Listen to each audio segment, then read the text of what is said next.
Hi అండి, welcome back to Anusha Ram Cherukuri. నేను మీ అనూష. ఈరోజు వీడియోలో మిరియాల రసం చాలా టేస్టీగా ఎలా తయారు చేసుకోవాలో చూపిస్తానండి. చాలా సింపుల్గా ప్రిపేర్ చేసుకోవచ్చు అనమాట.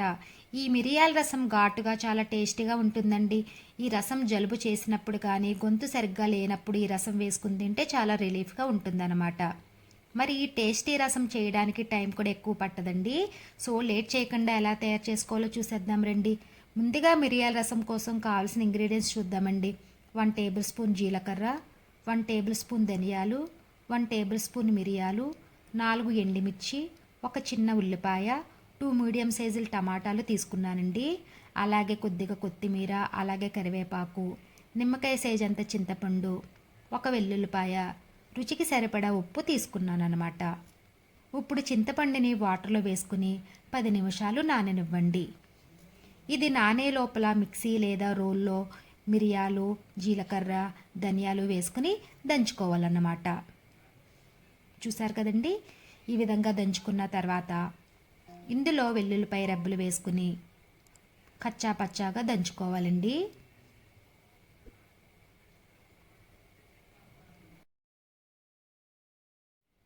చూసారు కదండి, ఈ విధంగా దంచుకున్న తర్వాత పక్కన పెట్టుకోండి.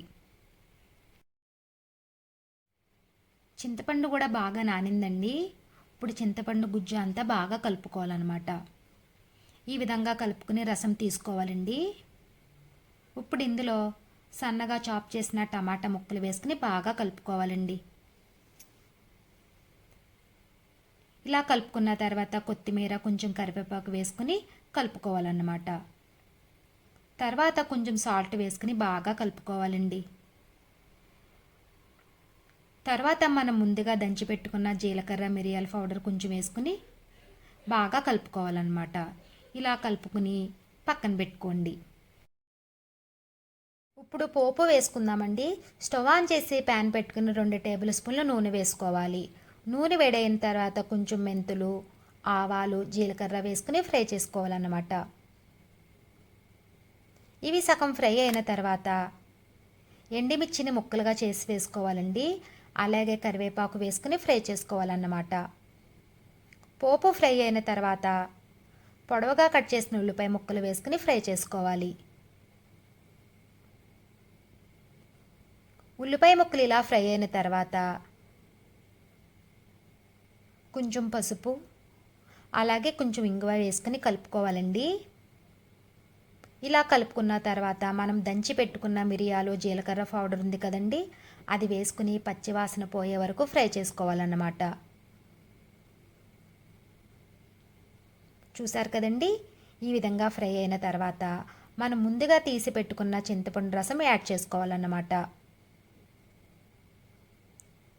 తరువాత పులుపుని అడ్జస్ట్ చేసుకుంటూ వాటర్ని యాడ్ చేసుకోవాలండి. వాటర్ని యాడ్ చేసుకున్న తర్వాత రుచికి సరిపడా సాల్ట్ని యాడ్ చేసుకోవాలన్నమాట. సాల్ట్ చూసి వేసుకోవాలండి. ఆల్రెడీ చింతపండు రసంలో వేసాం కదండి, చూసి వేసుకోవాలన్నమాట. ఇప్పుడు ఇదంతా బాగా కలుపుకోవాలి.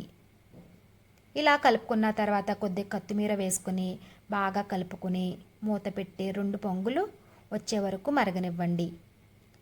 మిరియాల రసం ఎక్కువ మరిగించిన అవసరం లేదండి.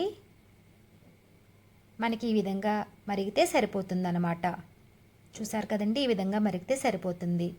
ఇప్పుడు ఒకసారి కలుపుకొని స్టవ్ ఆఫ్ చేసి 10 నిమిషాలు మూత పెట్టేయండి.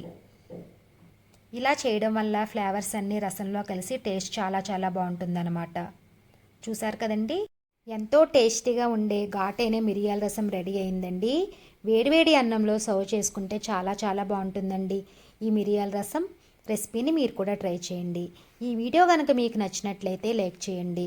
అలాగే మీ ఫ్రెండ్స్కి, రిలేటివ్స్కి షేర్ చేయండి. అలాగే కామెంట్ చేయండి. మరిన్ని వీడియోస్ కోసం మా ఛానల్ని సబ్స్క్రైబ్ చేయండి. Thank you for watching.